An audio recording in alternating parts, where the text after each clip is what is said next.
Welcome back to episode 2 of Series of Opinions. Today we're going to be discussing Taylor Swift and all of her glory and wonderfulness. We are all major Swifties, so you're in for a ride. It's going to be great. Yeah, lots of opinions for sure. Oh, for sure. We're going to start off by ranking them from our favorite to least favorite albums and like how we connect to each. So. Yeah, sounds good. Yeah, I'm Faith. I'm KJ. And I'm Moira. Yeah, I totally forgot about that. Yeah, no, it's all good. It's only episode 2. It's totally fine if the listeners don't know who we are. Yeah. Yeah, I'll forgive them. For sure. Before we actually get into the episode, I just want to shout out Josh. I'm going to say his last name wrong. Gio from the Pitch podcast. I've never listened to his podcast, but I recently got a Mac. And so I was trying to set up my Patreon feed on Apple Podcasts, and like I don't have anything else Apple, so like I don't have like the podcast app on like my phone or anything. Mm-hmm. And I was really struggling to add my Patreon feed to my regular feed on the Apple Podcast app, and he wrote this article on Medium in February of 2017, and it took me like 2 seconds. It was really helpful. Oh, yeah. I just want to thank him. I don't know where he is, what he's doing. Never listened to his podcast, but his article on how to do that was really helpful. So yeah. Thanks. All right. Who wants to rank the albums first? And we're not gonna judge each other too harshly. Doesn't matter. I'll just go first. I'll go first. Okay, sure. So are we gonna go from bottom to top, or just? I'm gonna go top down. So like favorite to least favorite. Okay. You can do whatever you want because it's your ranking on your podcast. Okay. Go ahead. My favorite is still Reputation. Took a lot of thought, but Reputation still really does it for me. And then Lover and Folklore are kind of tied for number 2. It's still really early to like tell where Folklore is really going to shape up in the overall ranking. We've only had it for like a week or 2 now at this point, so. Yeah, I know. I feel like it was hard to rank it in there.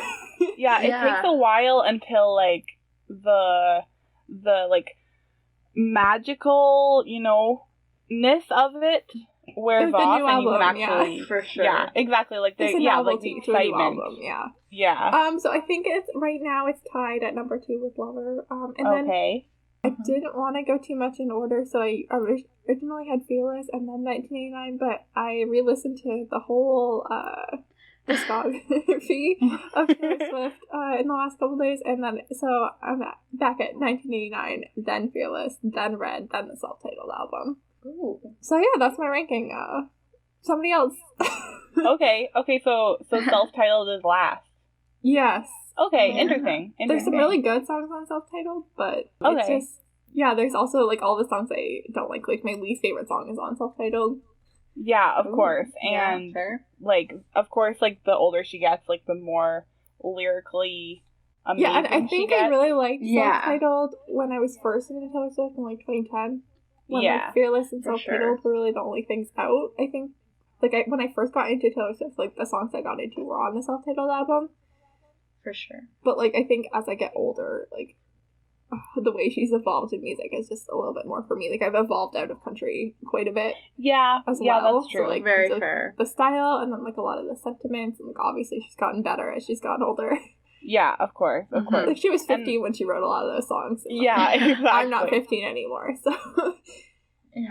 Yeah, and I just wanted to also preface too, I meant to do this at the beginning, but for me, like, Taylor Swift is, like, in a different category, so even when I say, like, my least favorite Taylor Swift song, I still like it better than, like, any other song I've ever heard. 100%.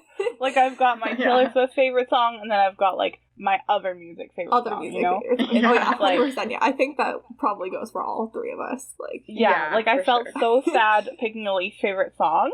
I went through it, I'll be honest, I have a whole document now where I've literally ranked every song against each other. Oh my god. Which is part of why I didn't finish my prep till yesterday. Wow. Okay, that is dedication. But I just did the ones that like all like the main albums, but like Yeah. It was still like over 100 songs. Like there's a lot now. Yeah. So I can 100%. I mean, I think those will change over time. But like, I have my favorite and my least favorite song, like, in stone. Okay, so right, my ranking, I want to go from bottom to top. So at number 8 is Reputation. I'm really sorry about that. We're totally starting off differently, but that's fine. Yes. That's fine. Music is subjective. Yeah, it just doesn't hit the same for me. It just didn't connect the way her other ones did. Next is Self-Titled. Then 6 is Fearless.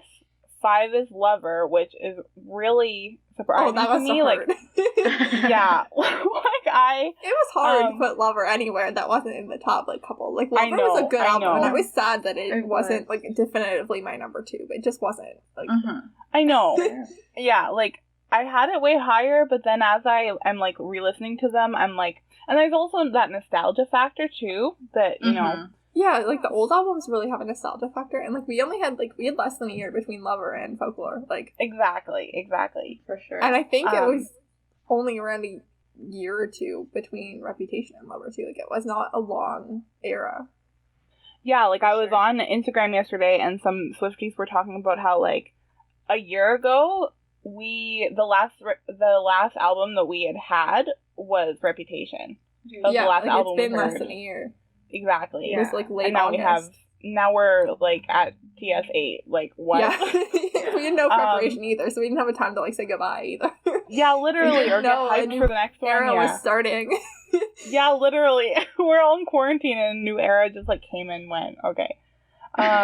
So Lover is 5, Speak Now is 4, Red is 3, 2 is Folklore, and number 1 is 1989.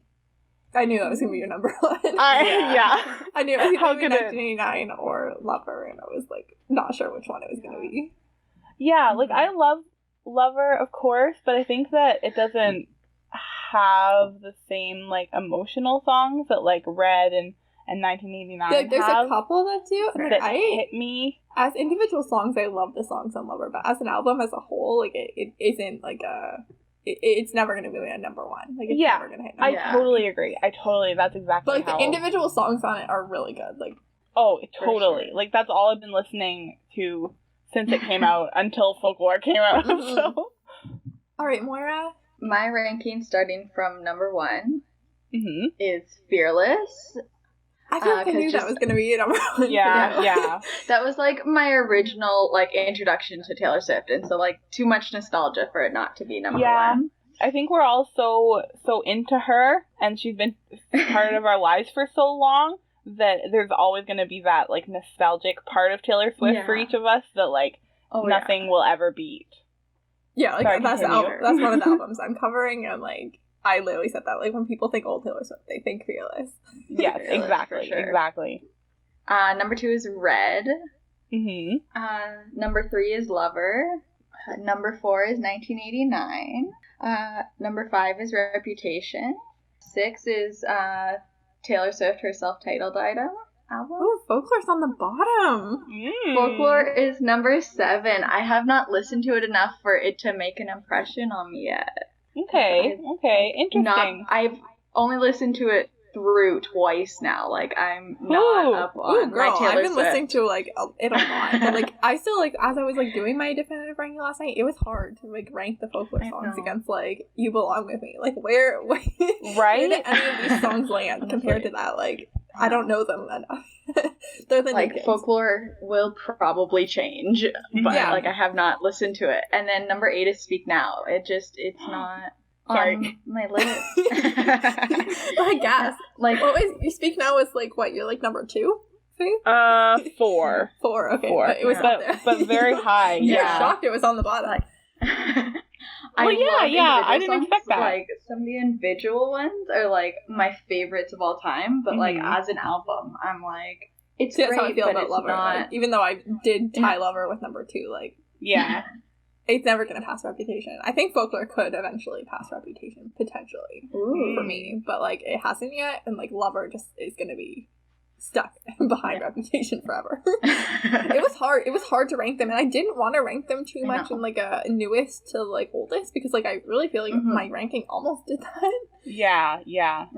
like, Reputation, Lover, and Folklore were at the top, and then, like, self-titles at the bottom, and, like, I didn't want that to be, like, the way it was, but, like, it just kind of was. Yeah. That's so interesting. Part of me was worried that our rankings would be, like, really similar. But no, it was so different. Yeah, like, I knew that your number one would be Reputation, or, like, around that. I previously stated that. Yeah. And I knew that my Reputation would probably be on the bottom. But besides that, I was worried that we would be like, yeah, I disagree. No one's was even similar. I think that's kind of great, though. I think that really... That's great. Is part of the amazingness of Taylor Swift. It's like there's so much variety in her music that, like... For sure. Especially now, like, the more she branches out into different genres, the more variety we're getting, and, like, the wider an audience we're having. Like, I think we've attracted a lot of new Swifties in this folklore era. Oh, totally. Already. It's only been a couple of weeks. I feel like a lot of new people are here. Oh, exactly. Like, it's been nice, though. Yeah, I'll be scrolling through, like, my Instagram stories and see someone that, like, isn't, like, a Swiftie. I don't follow them, like, for Taylor Swift things, and they show, like, listening to Folklore in the car. Like, it's amazing. Everyone loves this album. Yeah. Alright, so are we gonna move on to the albums? Yeah, for sure. I'm ready. Yeah. Alright, who is doing Taylor Swift? I am. So we're gonna go through each album and do the dates that it was released and then the track list of each. So I only did, like, the standard edition of each album. Okay. Thanks, because it was, like, less songs. So Taylor Swift itself... Because, like, I would Fearless. I have 6 additional songs on the Fearless, like, Platinum Edition. Like, that's a significant extra one. Yeah. So the Taylor Swift self-titled album was released October 24th, 2006. Holy shit. Oh my god. There being, like 6 or 7 or 8 in there. I feel... In my own head, I'm 6, but that might not have been correct. Yeah, well, maybe I was. Maybe. I just don't want to be like, yeah, I saw this when it first came out, because I might not have been. But I remember seeing the video for Teardrops on My Guitar, and that was, like, the moment. Like, my heart connected with Taylor Swift's heart, and, like, I'm connected until the end. Teardrops on My Guitar was also my first Taylor Swift song, so wow! Relate. Oh my god! It was not until I'd say probably closer to 2010. I think that Fearless might have been out by the time I really got into Taylor Swift, but that was still my first song. Yeah. Like, I was still too young. Yeah. Fearless was definitely the first. No, go ahead. But like, Fearless was my first album. I didn't listen to, like, her self-titled until, like, I was, like, 12 or 13. And I got to, like, rediscover this, like, song that she'd already previously written, like, 4 or 5 years earlier. And I was like, this is great. Yeah, exactly. Like, a whole album that you can listen to. Yeah, I knew who she was and, like, loved her, but, like, I wasn't old enough to, like, you know, buy the album when it comes out and, like, listen to it a bunch and, like, actually actively support her until, like, Speak Now came out, and then I really wanted to go to the Speak Now concert, but my dad, like, the website crashed, because it was, like, 2000 whatever year it was, like, 10? So, like, the site crashed, and then I couldn't get tickets, and it was heartbreaking, but... So in order, the track list goes Tim McGraw, Picture to Burn, Teardrops on My Guitar, A Place in This World, Cold as You, The Outside, Tied Together with a Smile, Stay Beautiful, Should Have Said No, Mary's Song, and Our Song, which is 11 songs in total. Which is a lot for a first album. Like, that's it is. Like, she wrote this album when she was very young. It is, but then it's still... Putting this whole thing together, I'm like, well, Folklore has like 16, so. I just want to say we support the updated version of Picture to Burn, not the original version with the gay slur that's been taken out. Yes, very good. Her for acknowledging that and changing that, but that didn't age well, so we got rid of it. Yes, very good note to add in there for sure. Yes. People used to do that back in the early 2000s. People used to use gay as a bit of a slur, and we don't do that anymore. So Taylor Swift updated that lyric. Yeah, it's 2020, and Taylor Swift knows how to accept her errors and fix them. Yeah, we just want to acknowledge that happened and that it's been changed. And yeah, you know, I don't think at the time it came out it was criticized all that heavily. No, I don't even remember it really ever being criticized. I just remember one day listening to it and going, "Hey, that lyric is different than it used to be." I think when I started using like Spotify, because like I have all the albums except for Red on CD. Right. Yeah. Yeah. So like, you know, once it's out on CD, it's just out. Like I'm pretty sure my Lover CD has "The Spelling is Fun" lyric in me. I hope it does. It's been a while since I listened to the CD, but I know it's so weird and silent in that little part. Change. Yeah, when you hear, miss it. I don't understand why she took that out. It's not like there was a reason like there was with this slur. No, I know. Mm-hmm. Like people didn't love it, but like it was part of the song, and she already released it that way. So I don't know why she would take it out. Yeah, it just seems weird. People I feel like liked that lyric and thought it was fun, but yeah, especially like the Swifties, like. Yeah, I mean, I don't know. I don't know if there was a reason. Yeah, I can't seem to find a reason. I've looked for it. It's so weird and silent when I hear that on the radio now. Yeah, I don't know what the deal is there. But like, it's not something like this where there was like a slur or like a inappropriate word. I mean, Taylor Swift swears now. It's fine. Oh. I love it. I love it. Happens. I feel like she sweared on Reputation or Lover, but like, none of the songs on it are explicit, whereas there's like 3 or 4 explicit songs on Folklore. Yeah. That like marked explicit on Spotify. Did I hallucinate that? I feel like she said some words. Now I'm gonna have to go listen to the whole album. I know.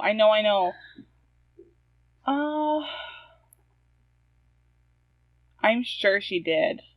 Right? This is the only album where there's like actual songs on Spotify that are marked as explicit. Like I looked through the whole thing. Now I'm pulling. But like I feel like there was swearing in the other albums. For sure, I mean, not this much. Not on this level. No. But I feel like the word "bitch" was used a couple of times in Reputation. It must have been. It must have been. I'm just scrolling through the albums now, like looking at all the songs. But I'm sure. I feel like I did something bad had swearing in it. And as soon as we like stop recording, we'll be like, "Oh, of course! Like this song had bitch in it or whatever." Yeah. All right. Anyway, anything else that you wanted to point out about the self-titled album?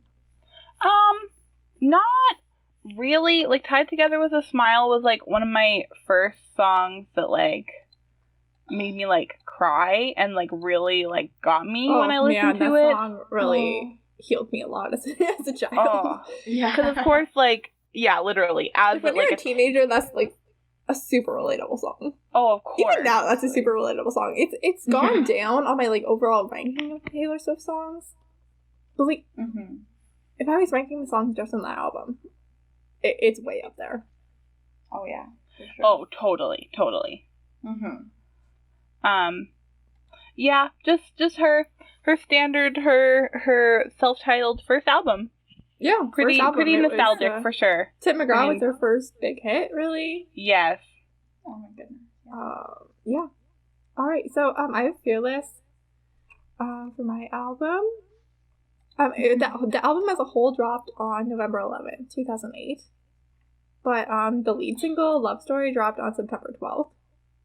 And Love Story was a big single, so I feel like it's important to notice that it came out like a full month before 2 months before the rest of the album, because it was a big deal. And then October 26th, like the next year, they re-released Fearless as like a platinum edition. It had 6 new songs on it. Some that were like completely new songs that we hadn't heard before, some that were like alternate versions of other songs that were on the like original release. I included them in my like track list because that 6 songs is a significant number of songs. Yeah, it's definitely like half of the self-titled album. Yeah, exactly. So, I felt like it was important to put them all in there, and like the order was different on the platinum edition. So like I'm gonna read the platinum edition track list. So the track list was Jumped on Fall, Untouchable, Forever and Always piano version, Come In With the Rain, Superstar, The Other Side of the Door, Fearless, 15, Love Story, Hey Steven, White Horse, You Belong With Me, Breathe, Tell Me Why, You're Not Sorry, The Way I Loved You, Forever and Always, The Best Day, and Change. Oh, my heart just went through a roller coaster when I read that. Oh, what a great album. And like Fearless was like the era where she like headlined her first tour. Some of them sold out in under a minute even back then. So like, and it was a big tour, 105 shows on that tour. Like she must have been touring forever. Yeah, wow. Oh my god. That's so long. I mean, I guess like she doesn't like, it's just like she was more of an adult. She was still young at that point, but she was more of an adult, and like she wasn't really in any like serious relationships. I mean, she kind of was, but not really. Like you can travel a lot more when you're like not married and don't have kids. And true. Like when you're like in your early 20s, if you're not going to like university, you have time. Yeah, very true. Yeah, when you're becoming when you're becoming like a phenomenon like her, you know, you can, and like when she's so young, she can really. This era was also the start of the whole Kanye situation. We're not going to recap this whole feud here. We're not going to talk about it too much. Billboard has a complete timeline of the events on the website. So like, if you don't know what that's all about, don't remember how this all got started, they have the whole complete timeline of events on their site. Enjoy it for yourselves. Yeah. He's not worth the airtime, I think. I agree. Her and her story is worth so much more than pretending that he had any like hand in it, you know? Yeah, Fearless also won 2 Grammys at the 2010 Grammy Awards, and she was 20, so she was the youngest artist ever to win Album of the Year at the Grammys. Wow. And then she also won Best Country Album. Yep. And then it also won a bunch of other awards, and like I said earlier, like this album came out like right when I was discovering Taylor Swift, so like it was the first album that I ever owned. My parents got me this album for my birthday, which I think would have been right about when it came out, like. Wow. Yeah. Maybe it was the following year. Maybe it was 2009. I was definitely in 5th grade. I'd have to look back and like do the math and figure out if it was the next year, but like it was like I definitely remember getting it for my birthday. I got the platinum edition, so I guess it must have been 2009. Wow. Because the platinum edition was out. Yeah. The platinum edition was my first ever album that I owned of anything. Wow. So I was like, and we had to get another Fearless album that's not the platinum one. I have 2 Fearless albums in my room right now because I ruined the platinum one because I played it so much. Wow. I have to say, I eventually in some way or another destroyed most of the early albums. I scratched the shit of at least one portion of every single one of them. Yeah, for sure. Me too. They are definitely worse for wear, for sure. R.I.P. Speak Now, I did you dirty. Yes, literally. And I'd say like the 3 OG like country pop albums that are like firm country. I'd say Fearless has probably the highest concentration of like well-known big hits. Yeah, sure. Exactly. Like Fearless, You Belong With Me, Love Story was a huge hit. It still is. It's still played on the radio. I was listening to the radio the other day and it came on. And like play some folklore, but okay. I mean, this works too. Yeah, I mean, like we're never gonna complain about old Taylor either, but like of course. Like, like, this is like peak old Taylor. Yeah. Such a good album. Oh, so much. Yeah, Fearless. So much nostalgia for sure. All right. Who's talking about Speak Now? Yeah. I am. So Speak Now is her 3rd studio album. It was released on October 25th, 2010. So the track list is Mine, Sparks Fly, Back to December, Speak Now, Dear John, Mean, The Story of Us, Never Grow Up, Enchanted, Better Than Revenge, Innocent, Haunted, Last Kiss, and Long Live. Oh, that's so many good ones. That really brought me down memory lane. Yeah. I just listened to all of these in the last couple days to do like my complete ranking, but like still just like hearing them listed off, I'm like, yeah, that was fun. They were so good. Yes, I bought Speak Now and the self-titled album at the same time. Right. Ooh. I had already owned Fearless for at least a period of time before that. But I bought those two at the same time. I'm going to tell you guys a horrifying story about what I did to the disc that came in that Speak Now. Oh my god. So you guys have all been to my parents' house, correct? Yeah. And correct. I have that CD player that's like mounted on the bottom of the cupboard in the kitchen. Yeah. Yeah.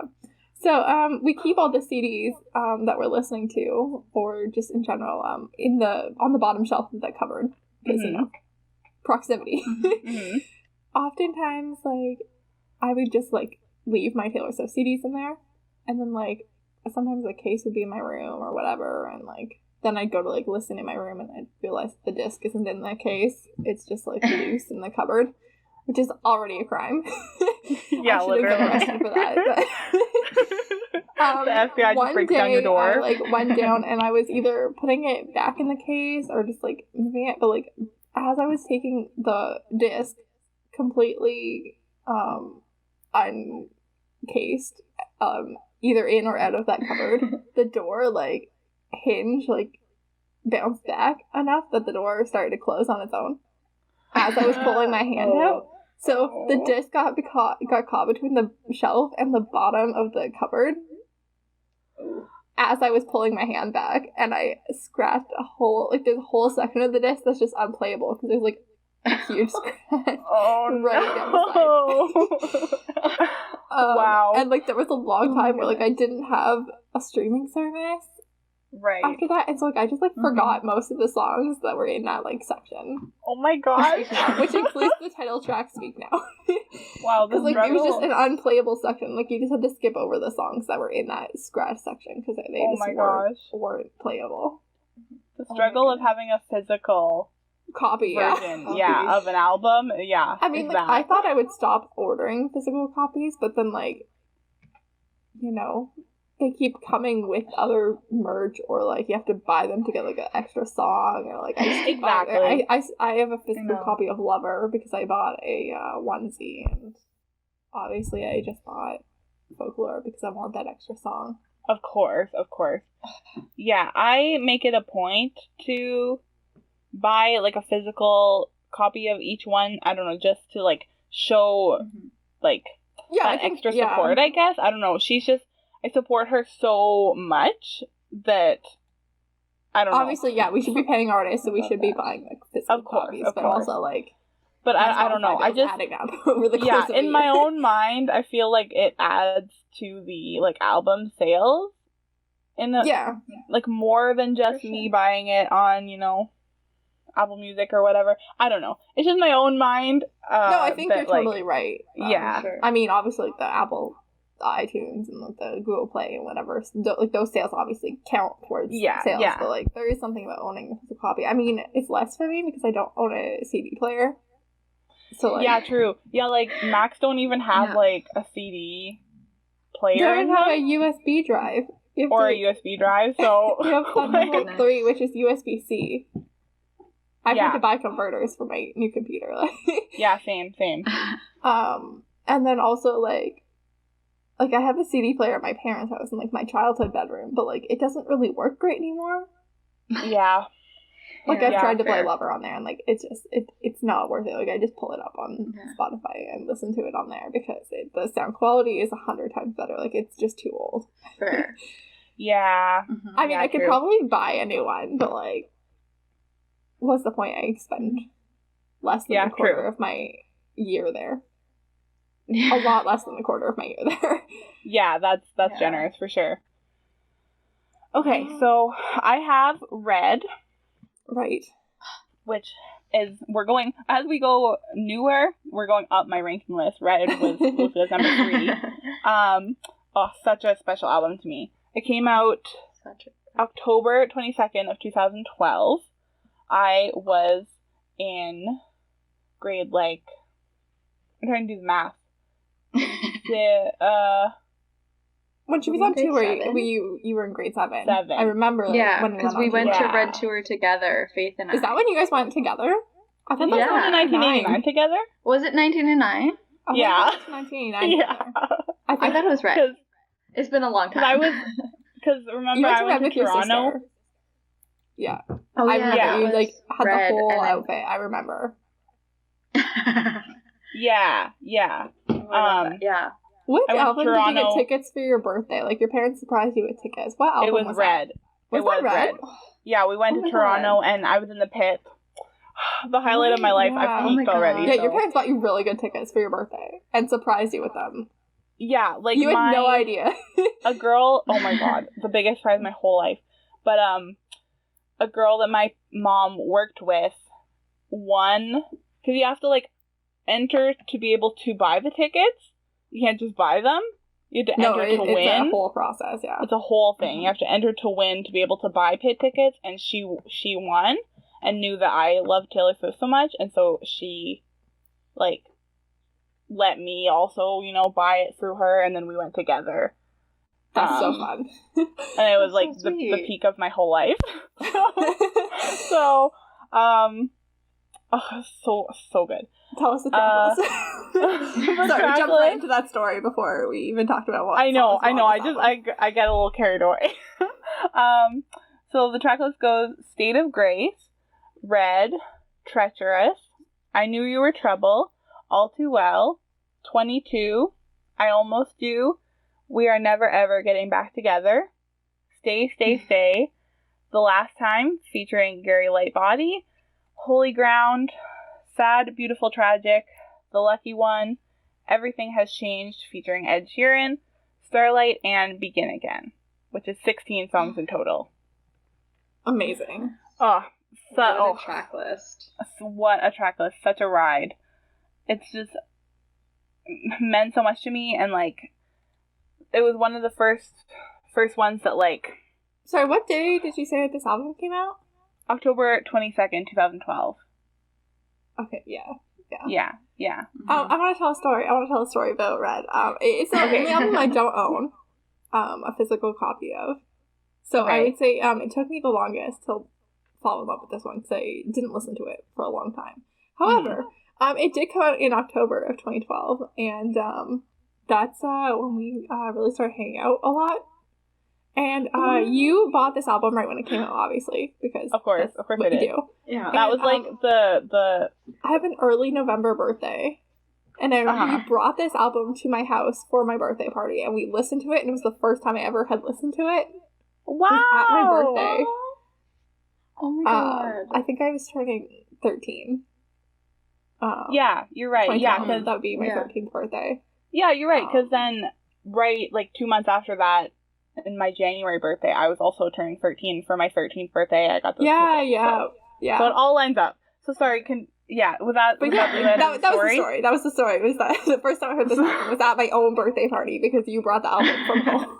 I remember to listen to it. I brought my CD player downstairs from my room. We were hanging out. It was the first time listening to it. And then I didn't get a copy, so I didn't listen to it again for a while. Yeah, so good. There's so many I really good fell out of like I had a little momentary lapse in Taylor Swift love between that time that you played the album at my house and like when 1989 came out. Yeah, I just like even the old albums. I think I like kind of almost stopped listening to Taylor Swift for a while. I don't know, I feel like I still listen to the old albums like quite a bit, but like not on the same level I was before. Yeah. And then, like, I just kind of, like, skipped the Red era. The Red era just, like, kind of didn't happen for me, initially. I will say that The Last Time is one of my favorite songs. It's not my favorite song, but it's high up on the list. I love that song. I think that her collaborations with people, like that are just really good. Like, I would say so good. Recent collaborations have been really good as well. Yes, of course. Yeah, so many good songs on there. Yeah, there's something else I wanted to say about this album, but like so amazing. It was one of the first ones that like I remember like going to the store the day it came out and getting it, and like watching all the live streams that she did, like revealing the cover and streaming it all. Like obviously the first day you get it, you have to like listen to it all the way through, but but it's just this, like I have a really, really clear memory of being a middle school age gal Yeah, like we were in middle school at this point, so like we were starting to have some more agency over how we spent our money and exactly, and and like what we were really into, and like that's really when you're starting to like exert that autonomy. Exactly, yeah, of, like, you're what you like starting to sprout like actual opinions, Yeah, like yeah. So like this came at an important time for us. Yeah, and of course, like middle school, puberty, like lots of feelings, lots of stuff going on in your brain. It just I feel like something about Red is like it had some like it was like by far like the most poppy to that point. Yes, it was her first official pop album. Yeah, and like it was the first like I feel like it went more mainstream than Speak Now or Fearless even. Like Fearless was like mainstream for country and like Speak Now didn't have that same like explosion, or at least I don't remember it having that same explosion of like I would agree for sure. Like, yeah. And then like I remember like boys knew Red like in middle school. Like people knew like We Are Never Ever Getting Back Together did. Or like I Knew You Were Trouble or like those songs like really hit the radios big and everybody knew them. Sure. Yeah, true. Even people that like weren't Swifties like that was just which was a big deal for like an official pop album like because she was really changing up the genres there. Yes, that was a big deal, and people were like really I remember people being kind of like shook up about it, like not really that excited because it's such a big that word like I feel like red isn't even really that poppy in comparison to 1989. Yeah like maybe because I skipped the Red era like personally like 1989 was like a new life for me. I can see that some people would have had that moment in the Red era for sure. Yeah 1989 is in fact the number one spot in my ranking, so Moira take it away until I re-listened to it, so Moira, tell us about it. 1989 was her 5th studio album and it was released on October 27th, 2014. The track list is Welcome to New York, Blank Space, Style, Out of the Woods, All You Had to Do Was Stay, Shake It Off, I Wish You Would, Bad Blood, Wildest Dreams, How You Get the Girl, This Love, I Know Places, and Clean.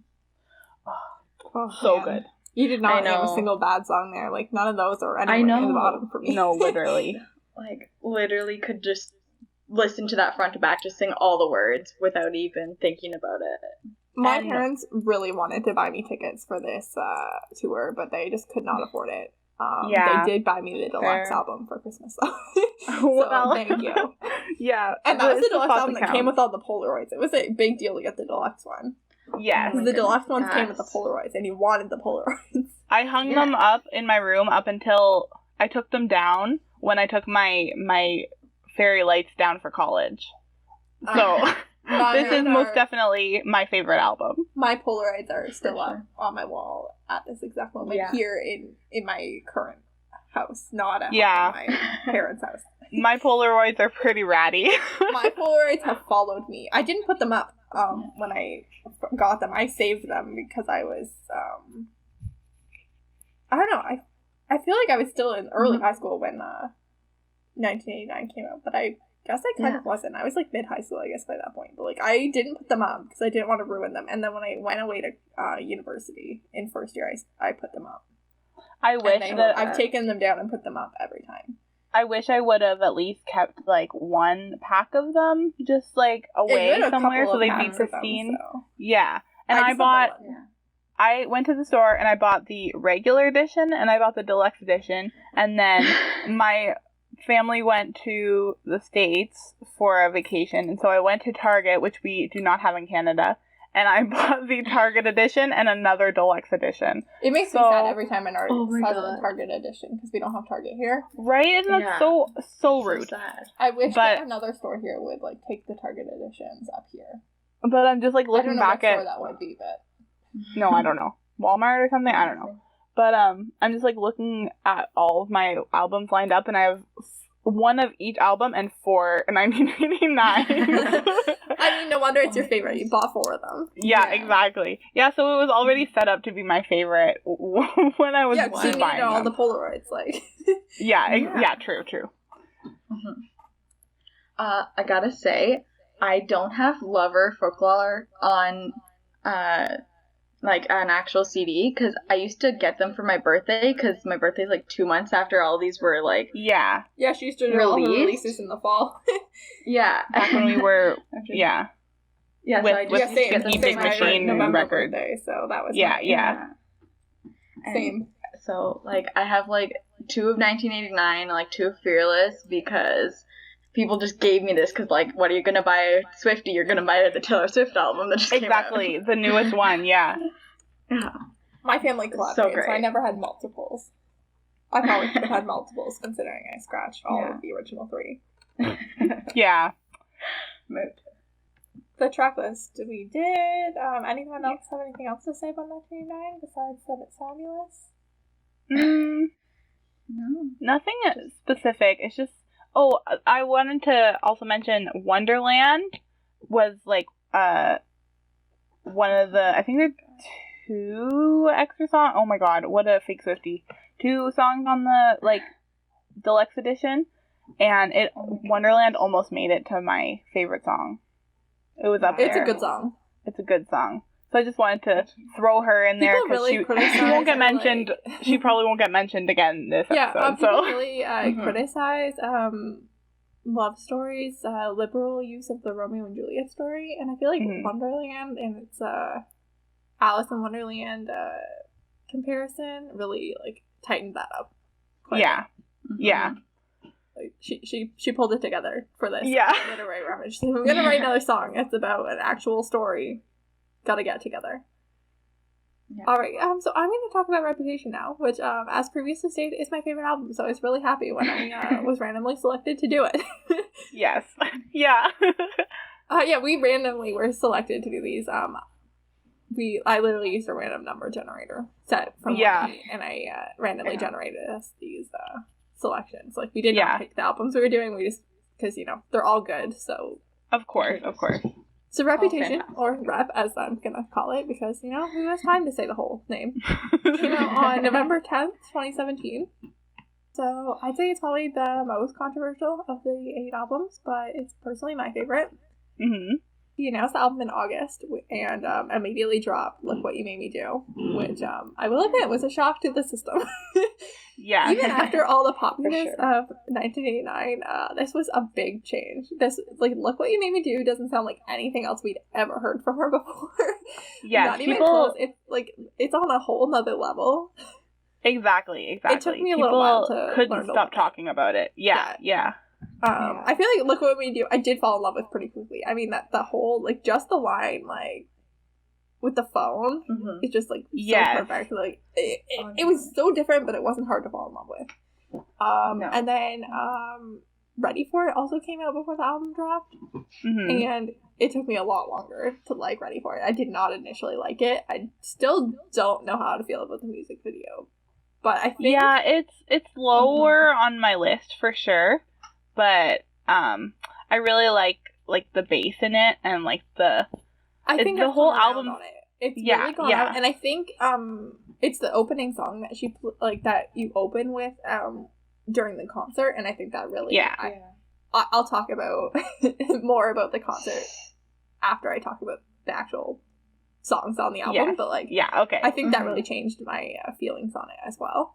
Yeah. And then Call It What You Want, I think, dropped like a couple of days, maybe like most like a week before the whole album.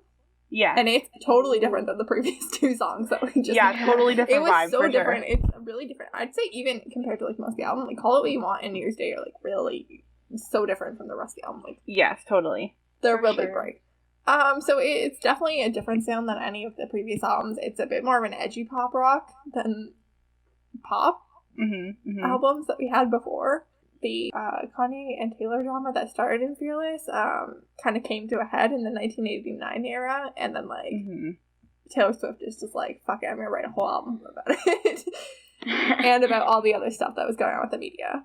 And that's how we ended up with The Snake, symbolizing this album. was because of Kim Kardashian. Yeah, and don't need to talk about it exactly. I literally don't have any patience for it. But so the and people who go ahead. People who like were criticizing her and like were, you know, on the opposite side of this whole like drama that she was in,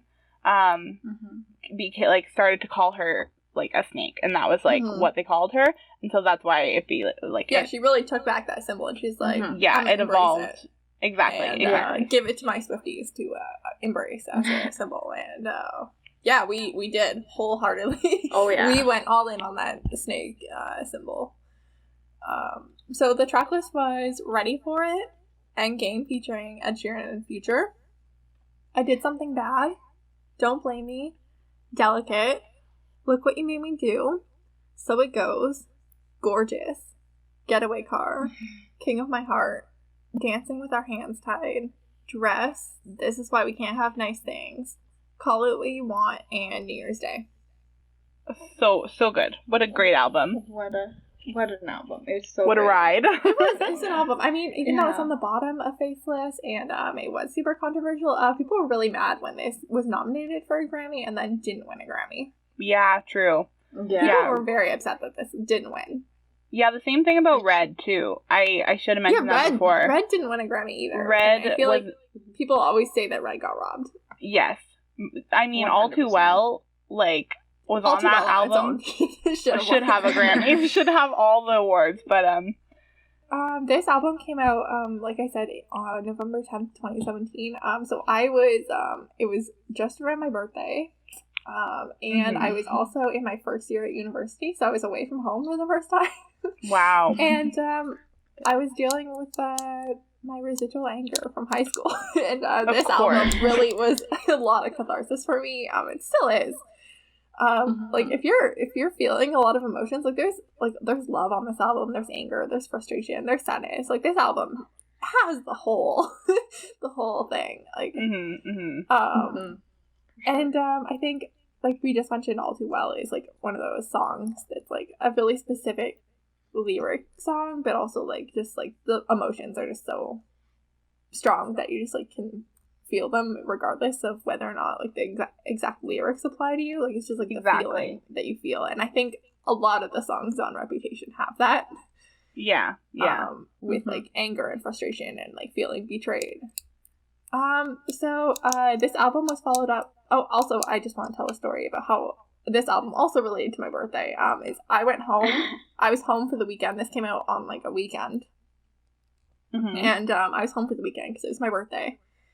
So I was not able to run out and buy this album because I was home with my family. And the radio station, one of the local radio stations, was like, we're just going to play the whole album start to finish at like 6 o'clock. Or whatever. I didn't know that. And so I sat on my bed in my room and I listened to the whole album. And like after I finished, my mom came home from work and she's like, here's a birthday present. And like I'd already had my birthday like 3 days ago.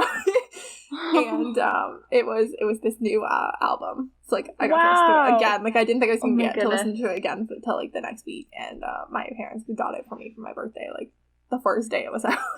Wow. It was the first time I had an album the first day it was out because it just came out like right on my birthday. And so then I did this album had a whole thing where you had to watch videos and stuff like that to like get a spot in line to buy tickets through the Ticketmaster like verified fan thing. So I get the idea, but I'm not sure it was my hard. Feelings on that. I have mixed feelings about it, but so me and from high school, we both did it independently, and then we're like, okay, like whoever is the first day is going to be the one to buy tickets, because we decided that we were both going, so like we might as well go together. Right. And she lives in Toronto, so like I stayed at her house overnight, which was great because I never really been in Toronto before, so I didn't know what I was doing. And then it also worked out good because my parents had to be in Richmond Hill, which is a part of Toronto, on the same weekend, so that was really convenient.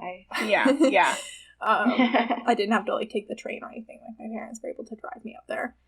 But so we did the verified fan thing, and we got to buy tickets on like the first day, but we're poor, so we still had to buy them in like the 300 levels. Right.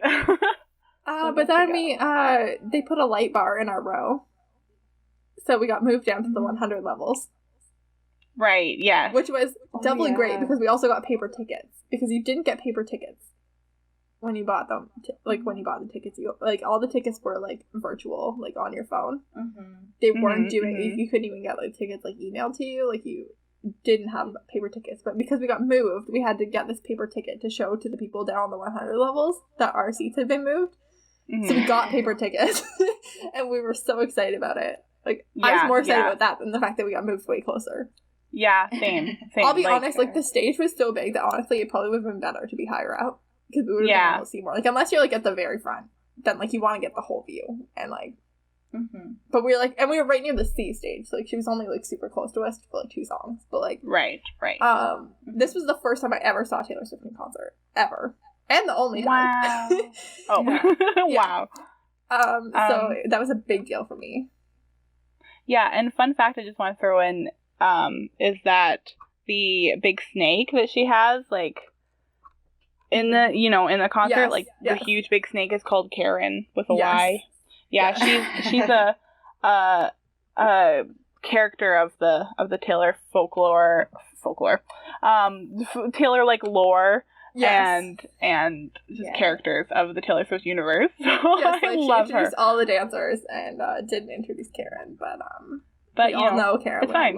We all know and love Karen in the Swiftie universe. So I think when you go and see someone in concert, I mean, for the first time, for the 100th time, I think just like when there's a new album, I think it changes your relationship with a lot of the songs.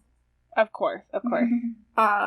So you guys have both seen Taylor Swift in concert before, so like I think you guys would agree, like some songs that you like maybe aren't the biggest fan of, like you become more of a fan of when you see them live, because you have that like different experience with it than like just listening. Exactly. Yeah, exactly. For me, like King of My Heart was never like on the top of my faves list, but like when it's in concert, there's these like dudes and they have giant drums and they're like drumming and like there's this whole energy when you're at a concert, and like it's really gone up my list quite a lot because of that experience.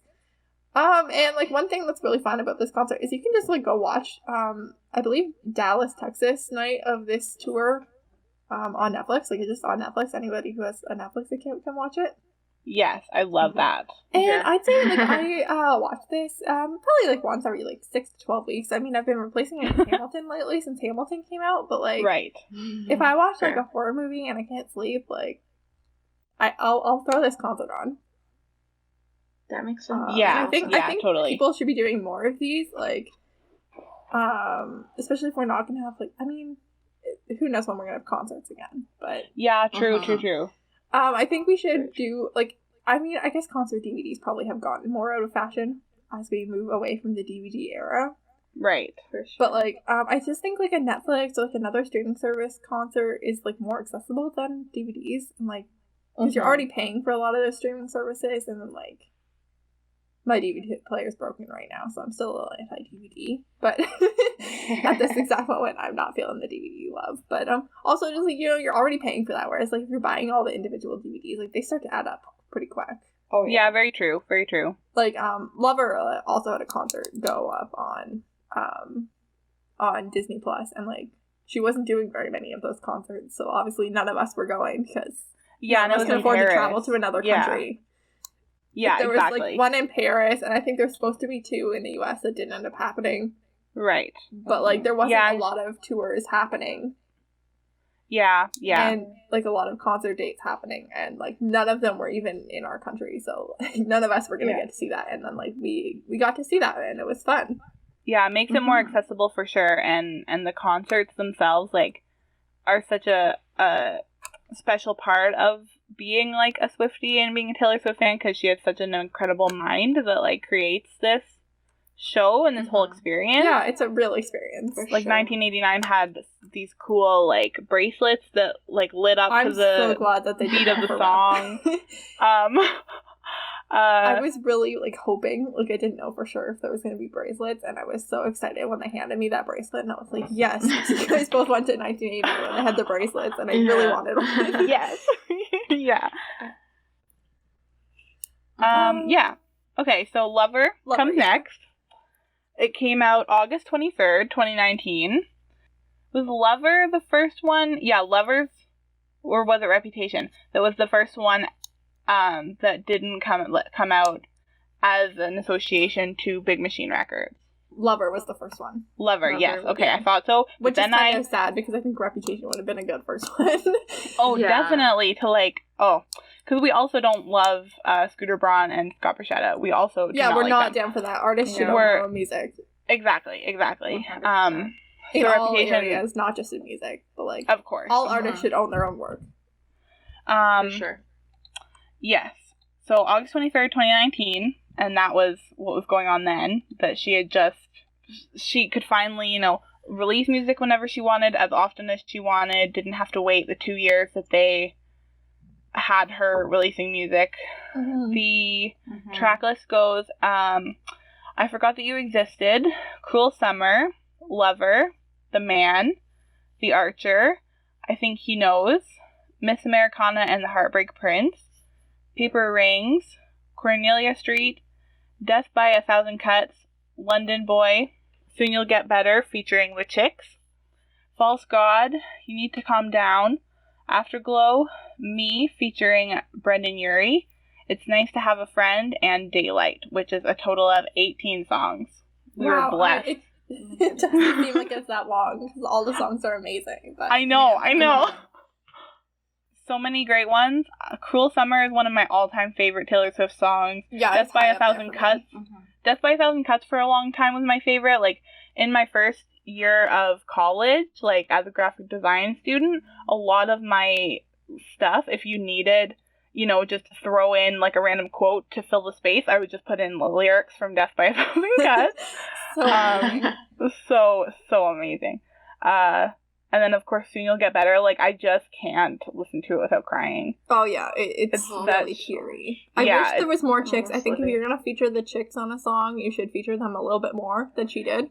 Exactly. She's done some great features lately. Her Ed Sheeran features were great. Her recent feature with Bon Iver is really great. I just think if you're gonna feature the Chicks, like, feature the Chicks a little bit more. Like, that's my only complaint with that. Yeah, song. like, we got the she released the, like, track list, like, the names of all the songs before she released the album. So we knew that there was going to be... so excited about the Chicks. Oh, I love the Chicks. So excited. Everybody loves the Chicks. Of course. All you people who blacklisted the Chicks in 2003 suck. We'll say it now. What were you guys doing? Yeah, literally. That's definitely something I would change about the album all of her other like collaborations have a section of the song at least. Like a whole verse. Give her a verse. Yeah, exactly. Natalie Maines has the voice for it. Like, I mean, give her a verse. She can do more than ooh in the background. Exactly. I'd like to see her do another collaboration with the Chicks, where she makes it up to them. Yes, definitely. I support. Because, like, she wrote Babe with Sugarland, yeah, and, like, even in the song that she wrote, like, that was enough collaboration, was the fact that you wrote the song and then got to be featured on it, but you got a whole verse to yourself. I know, and she's in the music video and everything. It's so good. Give the Chicks something to work with, man. And also to refer back to what we were trying to remember earlier, it says bitch in the man. Yes, it does. Yes, it does. Yeah. Of course it does. So that song is not explicit on Spotify. Yeah. But it does definitely have the word bitch in it. Yes. And I feel like I Did Something Bad also has the word bitch in it, but I'd have to re-listen. Yes, okay. Yeah. Anyways, anything else to say about Lover? I mean, there's lots more we could say, but like, for the purposes of this episode. For the purposes of this episode, I think that is kind of all. Like, this is really, like, the Joe Alwyn album. This is, like... Yes, like, Reputation had a couple of songs that were about Joe, but I think Lover's really like, I'm in love, and it's real, yes.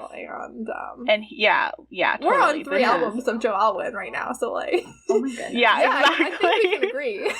I think this is it. I hope this is it. Like, she's so happy. I don't know anything about him really, except for that he's dating Taylor Swift and he's kind of cute, but yeah, I had no idea who he was cute until in a way this. that So he's not really my type. So yeah, okay, folklore. Yeah, Moira, take us away. Folklore. I can't believe you've only listened to this album twice. Oh my gosh. You're covering it. That's what happens when you work 75-hour work weeks. Yeah, I know, girl. It was released on July 24th, 2020, so 11 days ago from when we're filming this. Yeah, we just started to get to know it. We haven't even had it for a full 2 weeks. Yeah, it's... Yeah. Oh my goodness. Yeah, it's all I'm listening to. Honestly. I mean, I'm breaking up with Gaslighter still. From the true. We only got like a week with them before this surprise album happened, and they deserve it. My sister has been really patient with me, but yesterday she finally asked me, like, can we please listen to something else? She likes Taylor Swift. She really likes Taylor Swift, just not over and over and over and over. Like we're approaching 2 weeks. We need to break it up. we need to have a little break. Sorry, Moira, continue. Yes. Hit us with that track list, girl. Yeah.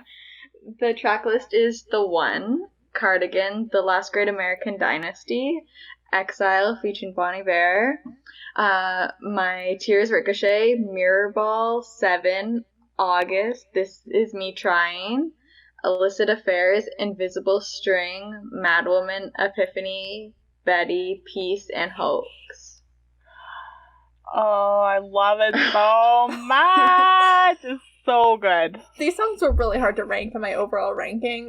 They're definitely going to be moving the most, just because, like, like, we're just getting to know them, and, like, every time I listen to them, I'm still having, like, I feel like, what's this song sound like? I'm still, like, just, I mean, they all sound really similar. This is the album I think that sounds, like, the most cohesive in terms of sound, like. For sure. Yeah. Even, like, Lover and Reputation have a couple of songs that you're like, oh, like, this does not suit the overall mood of the album, I really don't care. Albums don't have to just have one overall mood. Exactly, but, like, this one does. Yeah. Sure. Like, you know. Yeah, I mean, it's amazing, and we're just getting to know it and love it. I'll probably put our previously recorded, back when we first got this album, I'd say like 2 or 3 days after the album, we recorded our first time talking about it with each other. I'll probably put that in here.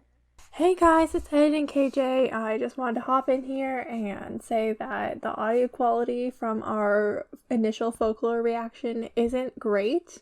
I did my best with it, but none of us are experienced editors, and I still just wanted to throw it in here. It's not terrible, but it could definitely be better. There's definitely an echo at certain parts. It's just that we didn't know what we were doing back in July. Tell me everything you guys think about folklore. Oh my god, I love it so much.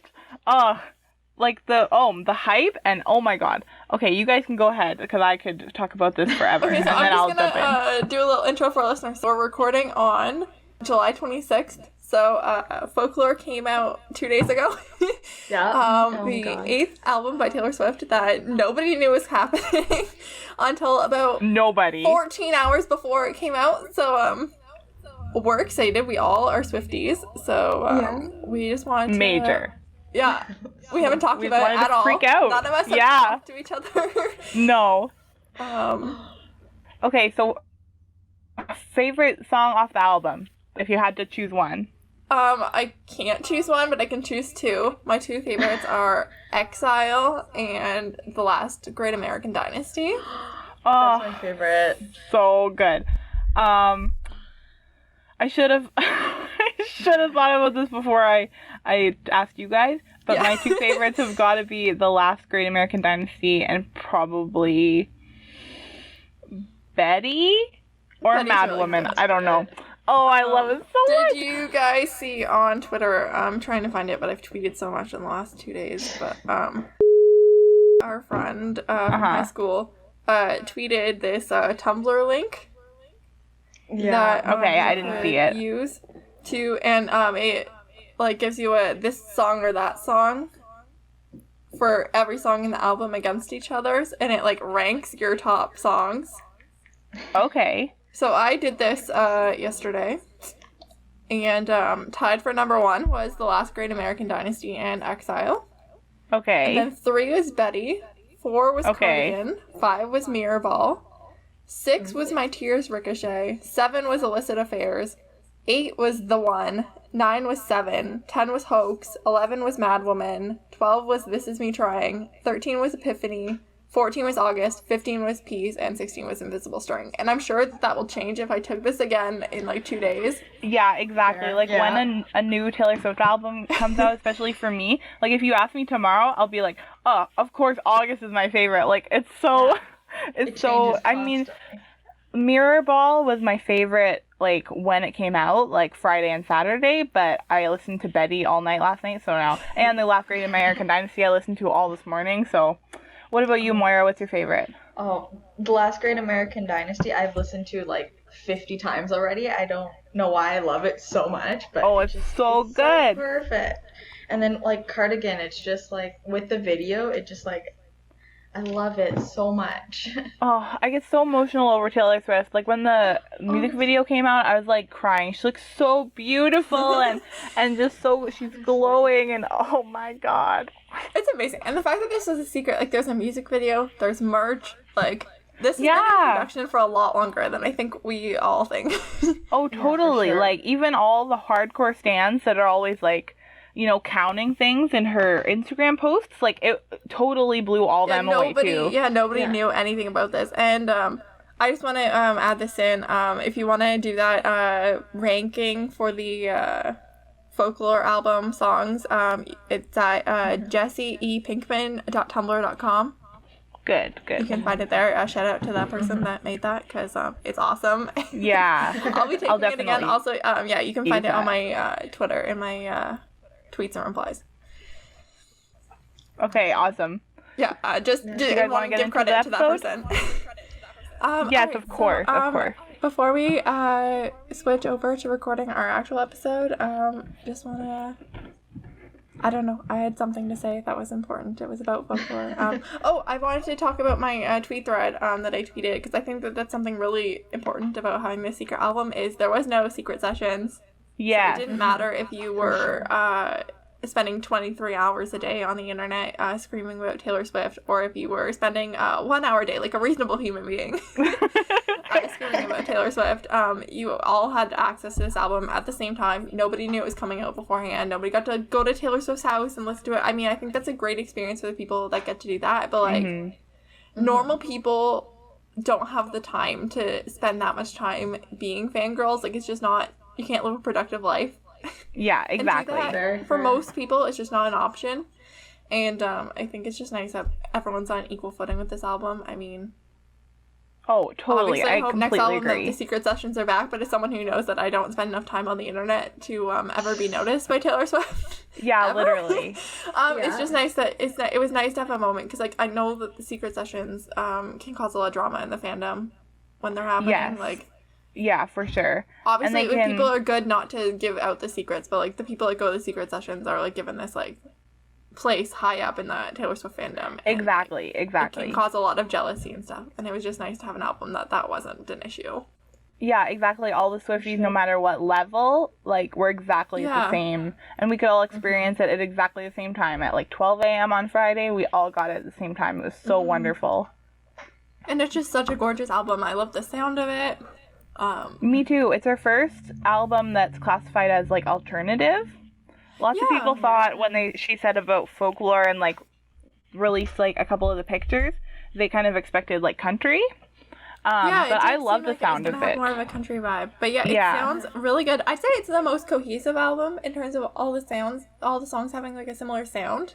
Yeah. I'd say it's really different from every other album because even like the early albums, like there was a lot of variety in the difference between one song and another. Like even Speak Now, like you have like Better Than Revenge and you have Last Kiss. Like yeah, exactly. And every time I try to think like what this song or what this album as a whole sounds like compared to other stuff she's done, I come up with a different song or a different album. Like it has a little bit of all of the albums in it.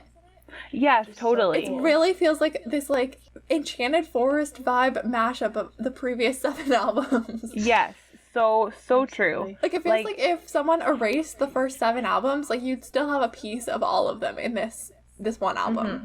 Yeah, exactly. And she has, like, it's so well written. Like, in each song, she has, like, references to other songs in it. So it's a whole cohesive, like, story. It's so good. Yeah, it's really good. I'm very impressed with this album. I mean, I'm impressed with everything Taylor Swift does, but, like, this album is really just hitting so different and, like...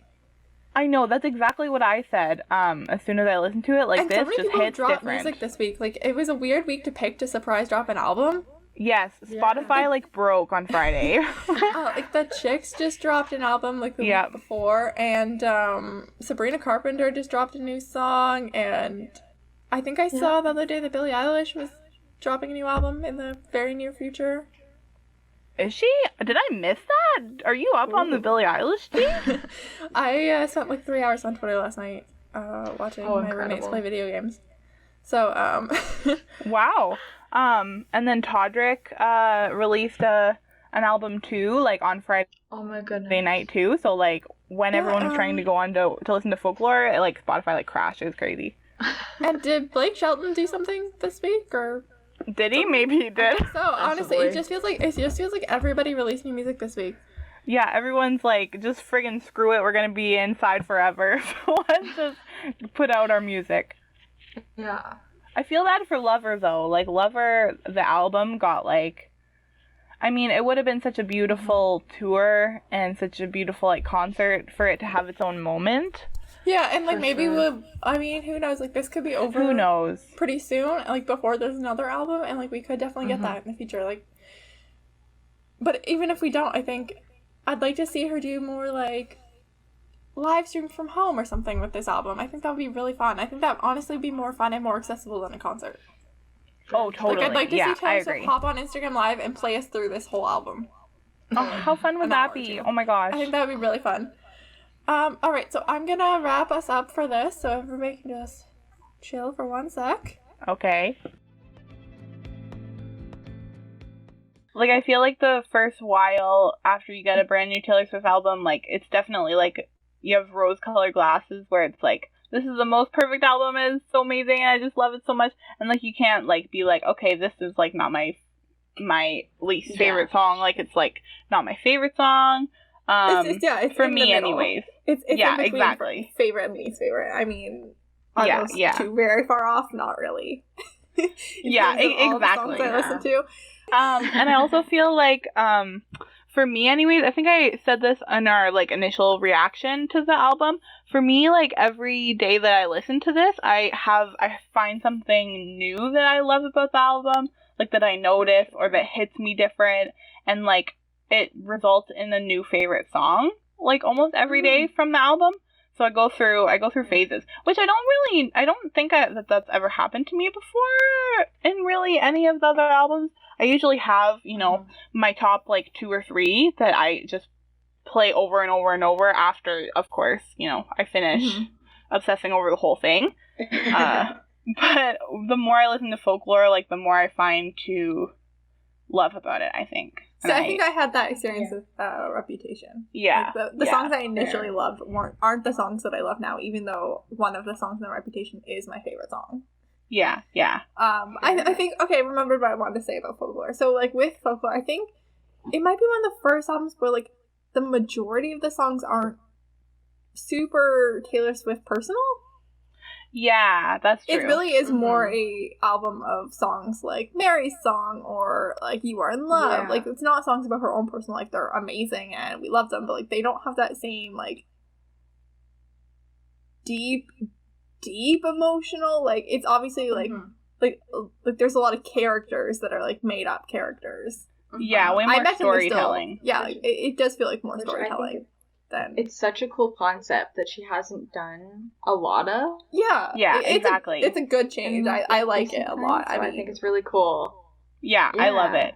It's one thing to have a song like All Too Well, but it's another thing to, like, have a whole album of songs that's, like, kind of more like love story. Exactly. Like, have a whole song about, you know, the people who owned her house before her. Yeah. Like, how incredible is that? That's amazing.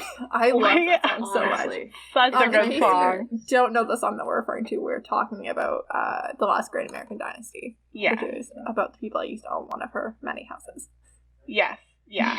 She owns a few houses. Let's yeah. Yeah. There's a couple of them.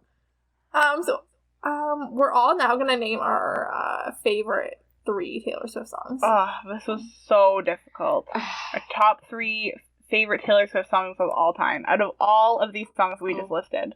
Yes. Literally will change probably again in a year. Could do it completely different, but... Oh, exactly. Like, next week you could... Well, maybe not next week, but, like, next month you could probably ask me and I'd be like, oh, I don't know about that. I'll have to make some changes. Yeah. But... There's, just on the regular albums, not counting anything extra she's done, anything she's, like, featured on for anyone else, like, there's 135 songs on just the 8 albums.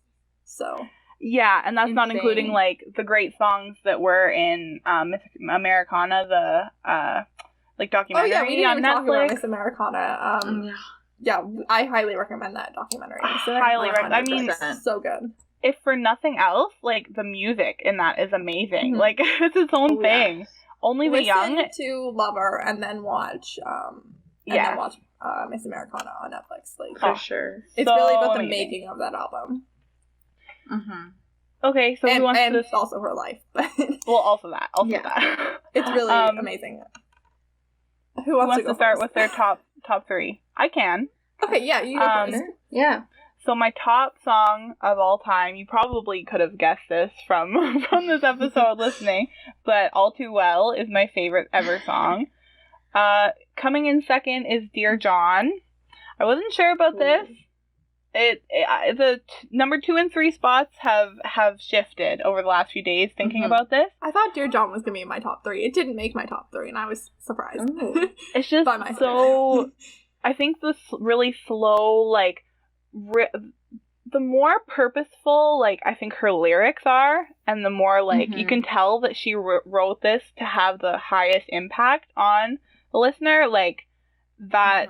And it hits me right in that special, you know, emotional part of me. I don't know. It's just so amazing and well written. Up right now, and I think I might have like front loaded folklore on my overall list. So I will preface it by saying it's probably not really with Dear John started out I'd say probably in the top 5. Like I went from like I did the albums like order like oldest to newest when I was ranking them all, and like I listened to every single song. And, but, like, so I feel like I probably front-loaded folklore, but Dear John has probably started out in, like, at least in the top 10, and it is gone all the way to 40. Oh, what? I love that song so much. It's one of my favorite songs on Speak Now, but it's just... Yes, and also... ranking. Also to say that, you know, All Too Well is on Red, Dear John is on Speak Now, and then coming in at number 3 is New Romantics. That's a good song. It's another one of those things that, like, I was It wasn't my favorite song when it came out. Yeah, I don't know. It grew on me, though. Yeah, it's certain parts of that song just, like, hit me different. I don't know. It's just her lyrics are so incredible and so well done that just the way that she writes, and in certain songs the way that she writes and the things that she says, just they hit me in a way that no other artist does. And so that is my top 3 in 2020 in August of 2020. Where do you want to go next, or do you want to go last? What are you feeling? I can go next. Okay. My number 1 song is You Belong With Me. That's my number 5. My introduction to Taylor Swift, like, that was the first song that I ever connected with, and it just continuously I can play it and just be like, "Aw, I love it." I know, it's one of the songs, like, you can't just sit and listen to You Belong With Me, like, you have to dance. Yeah. You can't just sit quietly and listen to it. You have to get up and feel it. Yeah. For sure. That's from Fearless. And then my number 2 is Christmas Tree Farm, which is not on an album, but it's just, I love it so much. I forgot the song existed. It's such a good song. It's a really cute song. It's good. It's such a good one. And like the music video is great. Watch the music video. Oh, so cute. Yeah.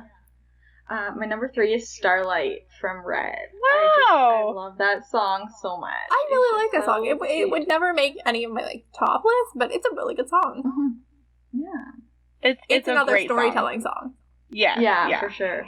Which I love those kinds of songs so much. So I love that. I guess it's me. Yes, now you. So not a big surprise. My number 1's off Reputation. The song is Dancing with Our Hands Tied. I don't know why I like this song. I'd say probably like the 20th time I listened to the album. I don't know. I just made that number up. One day I was listening to this album and the angry songs weren't my favorite anymore. I mean, they're still all amazing. I 100% love all the angry songs. But this song, I don't know. I can feel the story she was trying to tell here. Like, it feels a little sad and a little bit like we missed an opportunity, and like I want to go back to a point in my like early 20s. Yeah. It has a real it has a real like we missed an opportunity to have a good relationship in like the early 20s, and like now we're in our late 20s and like we can't go back to this. Yeah. Vibe. And very, I love it. Yeah, great lyrics in that one for sure. Number 2 is Exile. Oh, that is a good one. It was immediately my favorite off this album, and it has not moved. It's been tied at points with The Last Great American Dynasty. But when I thought about it more, it's just not its own. I really feel it. I love the lyrics. I think that Bon Iver is really good. On it, I didn't think I knew any of their other music, but turns out I definitely do, and I'm a fan. Like, I just fits really well together. Great song. And then my third favorite song is another collab. Ooh, it is The Last Time. I really like this song. I could make a music video for this song. Like, like I have a vision in my head of what the music video for this song looks like. I just really love it.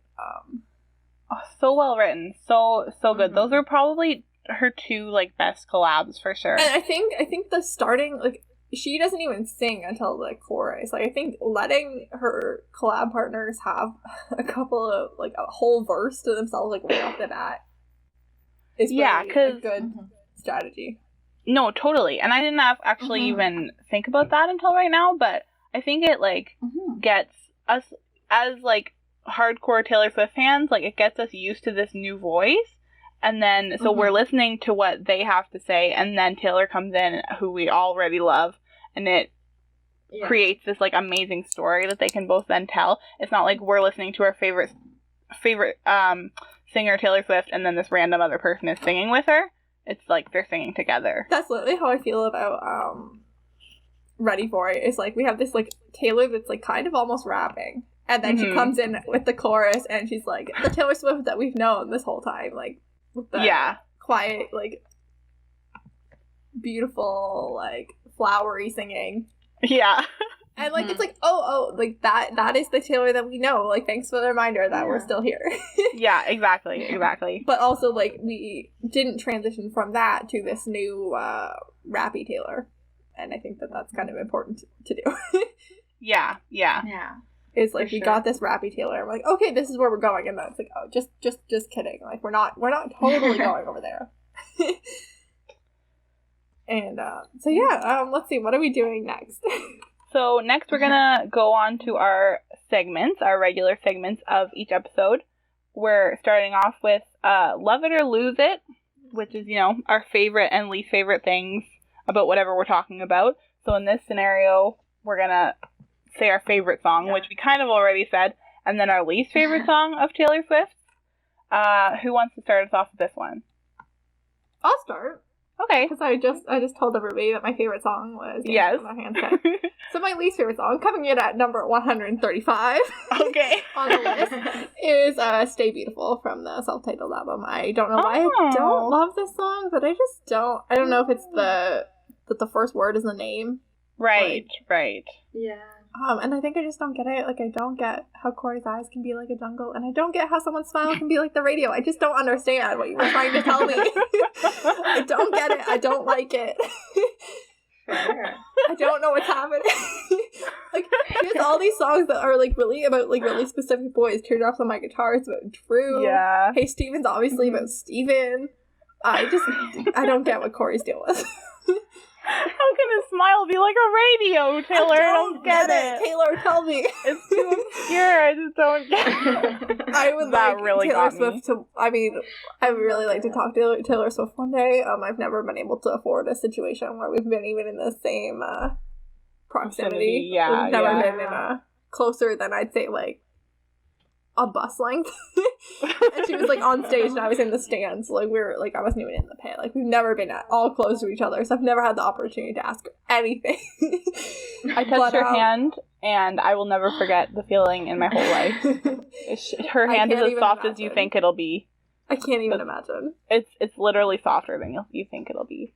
But now this question has risen to the top of my list. I mean, it was never on my list before today. That is so But funny. now if I ever get to ask her something, how can a smile be like a radio? Both How? of those things. How? I don't understand this description at all. Like, it's just not... The metaphors weren't hitting on this song. Somebody else go. I feel like I embarrassed myself. That's so funny. Moira, do you want to go? Sure. So for my favorite is obviously You Belong With Me, and my least favorite is actually face number 3 is New Romantics. Really? I never connected with it, and it's just that's fair. That's fair. You don't always connect with every song. Yeah, that's fair. She has a lot of songs. There's a lot of them. Really different. So if you're not gonna connect with one or two, that's fine. Yeah. I'll forgive you.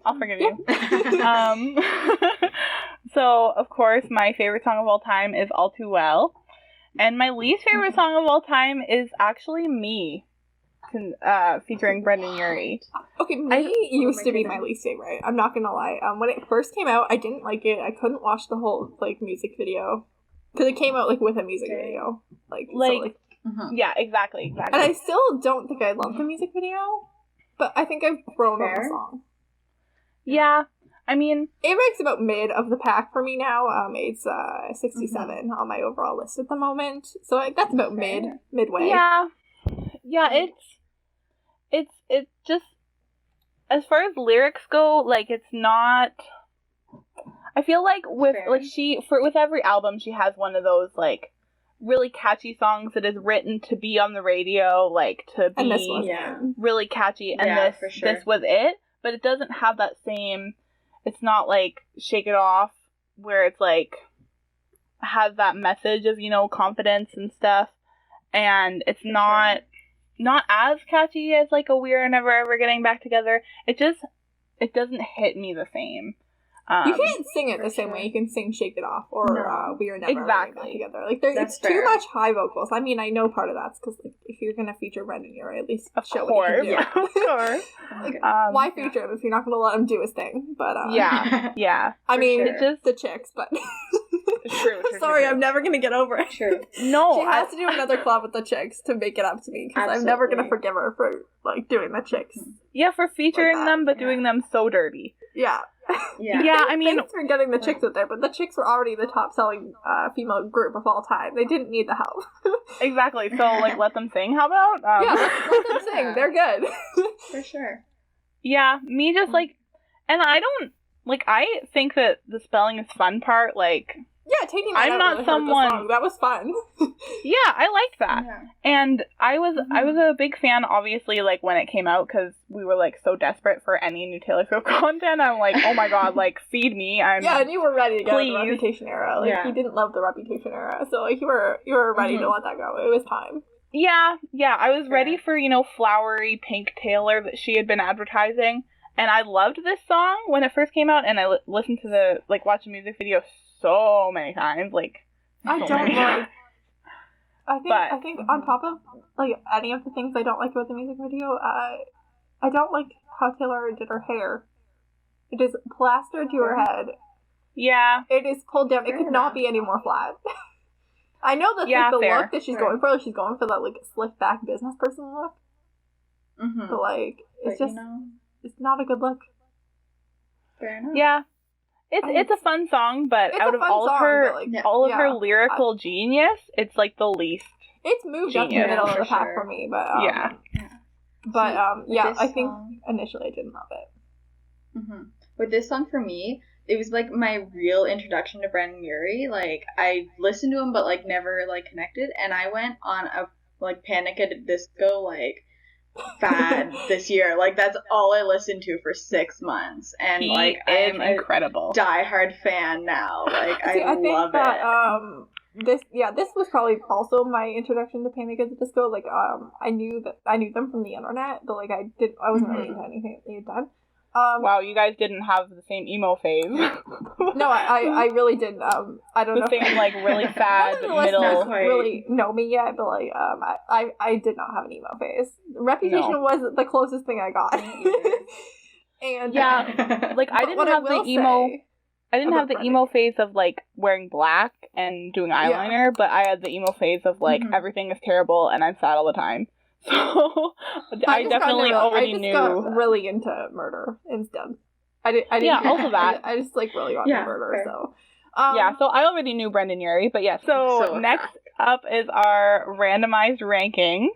For this episode, we decided to pick 3 random Taylor Swift songs each, and then give them to each other on the spot to rank on the spot. Yep, and they're totally random. Totally random. Face, do you want me to hit you with 3 songs? Hit me with 3 songs. Alright, so I'm gonna hit you with Holy Ground. Okay. Dress. And Paper Rings. Ooh. I'm gonna go.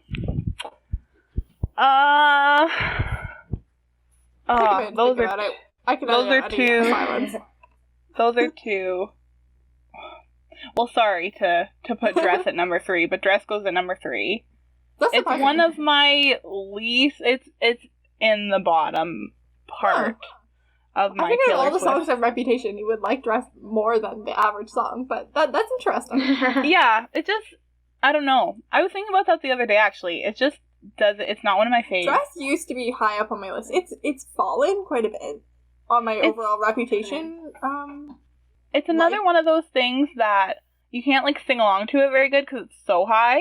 Yeah, that's fair. I think that is a very key point. Like, I think I will put Holy Ground at number 1, Paper Rings at number 2, and Dress at number 3. Holy Ground is just such a song to like bop around to and sing to the top of your lungs. It's such a it hits me that special way. All right, Faith, now deal some songs out to Moira. Okay. Try some things. Okay, so I'm gonna give you Getaway Car, Jump Then Fall, and Dancing with Our Hands Tied. Oh my goodness. I know. You know where I stand on this. Oh, definitely. I think it's gonna go Jump Then Fall, then Getaway Car, and then Dancing with My Hand Tied. Okay. Getaway Car is a real thing. I think Getaway Car is like one of the most popular songs on Reputation. Getaway Car is one of my all-time maybe not favorite overall songs. like the general public, but like in the fandom, I'd say Getaway Car is the All Too Well of Reputation. Everybody loves Getaway Car. I think like Reputation is obviously like my least favorite album out of all the Taylor Swift albums, but Getaway Car is probably one of my favorite songs ever. That's fair. Yeah, I that's agree. Like your least favorite album can have some of your favorite songs. Like that's exactly. Absolutely. All right, Moira, hit me with some songs. Okay. So, New Romantics, Today Was a Fairy Tale, and Never Grow Up. Oh, so many good ones. Oh, that's hard. I'd say. What was the second one? Sorry. Today Was a Fairy Tale. It's not on an album. No. So I'd say probably. And then the second one was, or the third one was. Shit. Sorry, I'm bad at this. I feel on the spot. Never Grow Up. Okay, so I'd say probably Never Grow Up, then New Romantics, then Today Was a Fairy Tale. Fair. Yeah, all those songs are high up on my list, for sure. Yeah. All of them. Never Grow Up is like used to be the one that made me cry. Yeah. And then... Some days. I mean, it's definitely still would on some days, but like... Oh, of course. Depends on the day. I was going through the list and I found a song Get Better and I've been would be singing it. More now for me to make me cry. Yeah. Yeah, like songs like Never Grow Up and 15, like it's so interesting because we grew up with these songs. So I remember being a kid and listening to this song, and then now being a young adult and listening to the song. It's a different experience, and it does hit different. Yeah. And then like New Romantics is really good. I'd say New Romantics is maybe like medium to high on my list. Overall. And then Today Was a Fairy Tale is like one of the like extras on, I believe, the self-titled, like between self-titled and Fearless, if I remember correctly. And it was just like I thought it in my own mind before this episode, if you would ask me, I would have said it was probably an extra on Fearless, but you did all the extras and it wasn't on there, eh? No, I think it's an extra on self-titled. It was like self-titled Valentine's Day. Yeah, that's what I was gonna say. Yeah, it's from that movie. Yeah, it's from Valentine's Day, which I love. I love that movie. It's one of my favorite. I've never watched that movie. I need to watch it. It has Patrick Dempsey in it. It has Eric Dane, both Grey's Anatomy alums. It has Taylor Swift and Taylor Lautner. Yes. The Devil Taylor. How can you go wrong? It has a whole bunch. It's all stars. Like, every single person in that movie is super famous. So good. What a great movie. I love it. And it's wonderful. It's hilarious. It's funny. Patrick Dempsey plays a cardiothoracic surgeon and is still a cheating jerk. It's really good. Because, we needed more Patrick Dempsey being a cheating surgeon. But anyways. Yeah.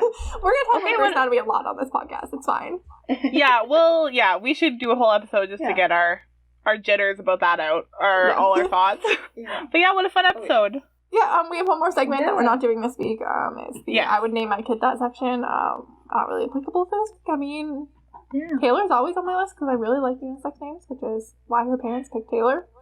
Yes, because they wanted for her to, if she made business cards and stuff, well, back when people, when you were a business person, you made business cards, but for them to be able to have business cards at some point. That's of course. It's like, eventually we'll be famous enough to go to conventions and shit. But yes, they wanted people to look at her business card and not be able to tell that she was a woman. Mm-hmm. I love unisex names because I plan on raising my child without super strong gender rules, so I like that is super interesting. We should talk about that on an episode as well. We can definitely talk. I can talk about this on a whole episode, like things that I... Mm-hmm. All right, absolutely. And then Moira, do you want to... take us away. Do us an outro. That's everything for today. Thank you for listening to our opinions. You can find us online at Series of Opinions Pod on Instagram and Tumblr, and at Series of Opinion with no S on Twitter. You can find me at Moira_Frisk on pretty much everything. You can find me at Miss Faith Ann on pretty much everything, and for all the art things at Faith Ann Art. And I'm Life Messes of KJ absolutely everywhere. So come find us on the internet. Tell us what you liked, what you didn't like, if we're totally wrong, if we just dissed your favorite song. What your favorite song is, your favorite album. Tell us all about it. Beautiful is your favorite song of all time. I want to hear about it. Hit me up. Her. Tell her why Cory's Smile is a Radio. Yes, I want to know. If that's your favorite song, I'm serious. I will not be mean to you. I just want to know what your reasoning is. I just want to know why. Alright, that's it for today. We'll be back next week. This episode was written and produced by us. Our logo is by Faith Ebert at Faith Ann Art and edited by me, KJ.